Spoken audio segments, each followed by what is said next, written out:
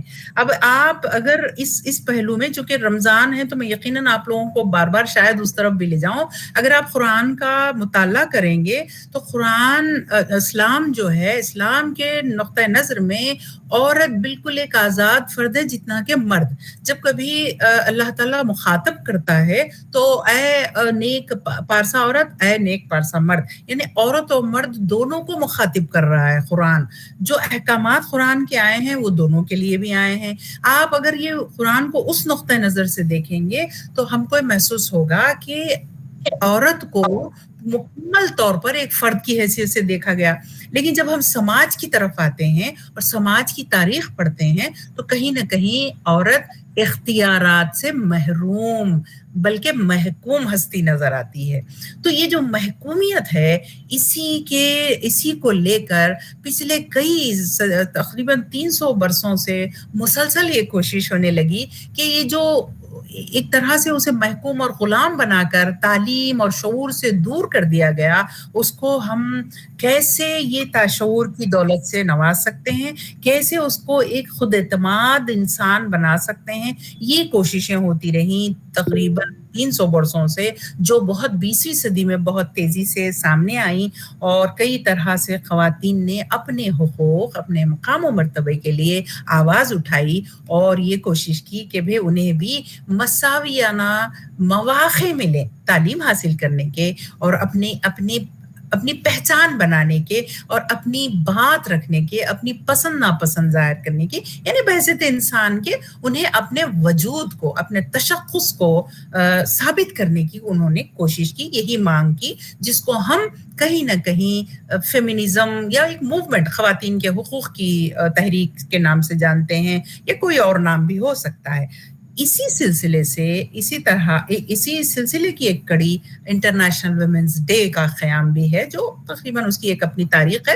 اب یہاں میں اس پر نہیں جاؤں گی، تو یہ میں بتانے کی کوشش کر رہی ہوں کہ کسی بھی سماج میں عورت کے لیے بھی با اختیاری اتنی ہی ضروری ہے جتنی کہ مرد کے لیے ضروری ہے۔ لہٰذا ہمیں یہ بات سمجھ آ جاتی ہے کہ ایک انسان کی حیثیت سے عورت بھی با اختیار ہونا ضروری ہے۔ چونکہ اسے وہ مقام نہیں ملا، اسی لیے یہ نعرہ ویمن امپاورمنٹ یا خواتین کی با اختیاری ایک نعرہ بنا، یا ایک سمجھیے جہد مسلسل بنا، ایک تحریک بنا، جس میں آج جو ہے آپ اور ہم بھی اسی متعلق جیسے ہم گفتگو کر رہے ہیں، میں سمجھتی ہوں کہ یہ اسی تحریک کا ایک حصہ ہے۔ اب آئیے ہم دیکھتے ہیں کہ جو خواتین کی با اختیاری ہے یہ کیوں ضروری ہے۔ ضروری اس لیے ہے کہ ہم ایک طرح جیسے ہمارے سماج کی بے حد بنیادی اکائی خاندان ہے، ہم چاہتے ہیں کہ خاندان بہت مستحکم ہو، اور اس خاندان میں پیدا ہونے والے جو بچے ہیں وہ بچے بے حد سمجھدار، تعلیم یافتہ، باشعور، خود اعتماد اور سماج میں اپنی بہتر پہچان بنانے والے ہوں۔ ایک طرف ہماری چاہتیں یعنی سماج کی سوچ یہ ہے، لیکن دوسری طرف سماج یہ غور نہیں کرتا ہے کہ جو چاہت ہے، جو سوچ ہے، جو فکر ہے ایک اچھے فرد کو، ایک اچھے سماجی فرد کو بنانے کی، وہ کس کی گود میں ہونی، وہ کہاں سے ہونی ہے؟ تو خاندان میں جو خواتین ہیں کیا وہ خواتین بھی باشعور ہیں؟ کیا وہ خواتین تعلیم یافتہ ہیں؟ کیا وہ خواتین بااختیار ہیں اپنی پسند ناپسند یا ان کی جو سوچ ہے ان کی فکر جو ہے اس کے اظہار میں وہ بااختیار ہیں؟ کیا انہیں وہ حقوق وہ مقام وہ مرتبہ ملا ہے؟ سماج دوسری طرف وہ نہیں دیکھنے کی کوشش کرتا. سماج ایکسپیکٹ کرتا ہے, امید کرتا ہے, خواہش کرتا ہے کہ کیا ہو, سماج میں ان کے درجات کیا ہوں. تو یہ جو دونوں کے درمیان یہ جو فرق ہے, اس فرق کو سمجھنے کی ضرورت ہے. اسی لیے ہم خواتین کی بااختیاری کی بات کرتے ہیں کہ اگر ہمیں سماج بہتر بنانا ہے, ہمارے معاشرے کو ترقی دینا ہے, تو ہمیں خواتین کی ترقی, ان کی بااختیاری پر بھی ہم کو غور و فکر کرنا چاہیے. اب آئیے تیسرے مرحلے پہ ہم بات کریں گے کہ یہ جو خواتین کی بااختیاری ہے یا انہیں باشعور بنانے کی بات ہے یا انہیں خود اعتماد بنانے, سیلف ریلائنٹ بنانے کی ضرورت ہے, انہیں ایک سماج کا بہترین فرد بنانے کی ضرورت ہے, تو ہمیں زبان اس کیا رول ادا کر سکتی ہے, اس کو سمجھنے کی ضرورت ہے.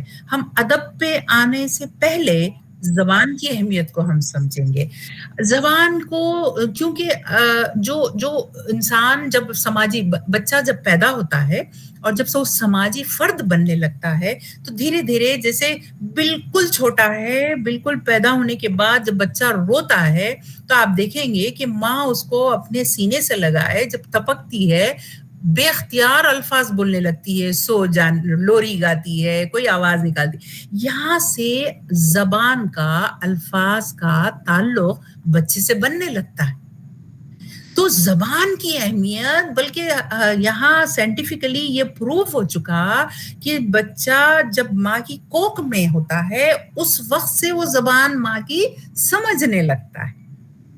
جو اس کی نفسیات ہیں, جو اس کے خیالات ہیں, جو اس کی خوشی ہے, وہ غم ہے, سب کچھ بچہ وہ محسوس کرتا ہے. تو زبان کا جو تعلق ہے بچے کی پیدائش سے یوں تو پہلے بن جاتا ہے.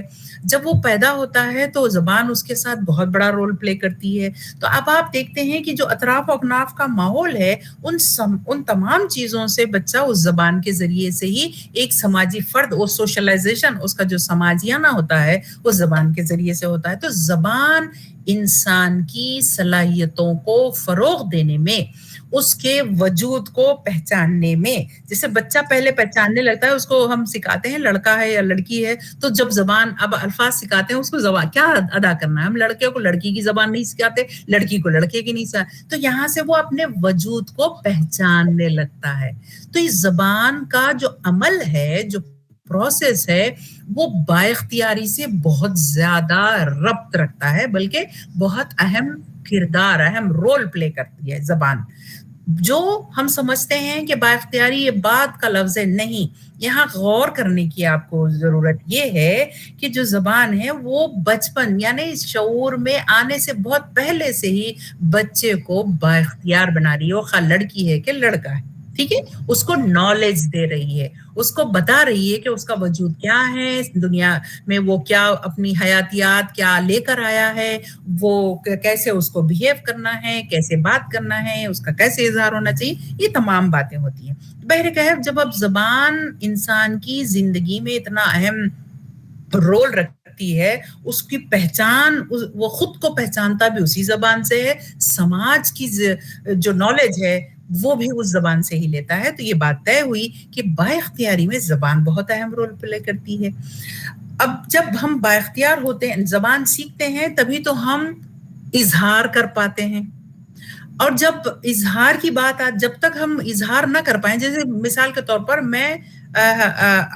ہم اور آپ اردو بولنے والے ہیں, سپوز میں سمجھیے گا کہ میں تمل ناڈو چلی جاؤں, وہاں تمل بولی جاتی ہے, یا ملیالم اسٹیٹ چلی جاؤں, مجھے ملیالم نہیں آتی ہے, مجھے تمل نہیں آتی ہے, مجھے اردو آتی ہے, تو میں خود کو کتنی بے اختیار محسوس کرتی ہوں کہ وہاں میں کچھ اظہار نہیں کر پاتی, ٹھیک ہے نا. تو زبان کا عمل اتنا اہم ہوتا ہے, اسی لیے کہا جاتا ہے کہ آپ ایک سے زائد زبان سیکھیے, تاکہ کہیں آپ اپنے آپ کو بے اختیار محسوس نہ کریں. عالمی سطح کی انگلش زبان کی ہم بات کرتے ہیں کہ آپ کہیں دنیا میں چلے جائیں تو آپ کو زبان کا کوئی مسئلہ پیدا نہ ہو. تو بہرکیف زبان اور انسان کی بااختیاری کا بے حد اہم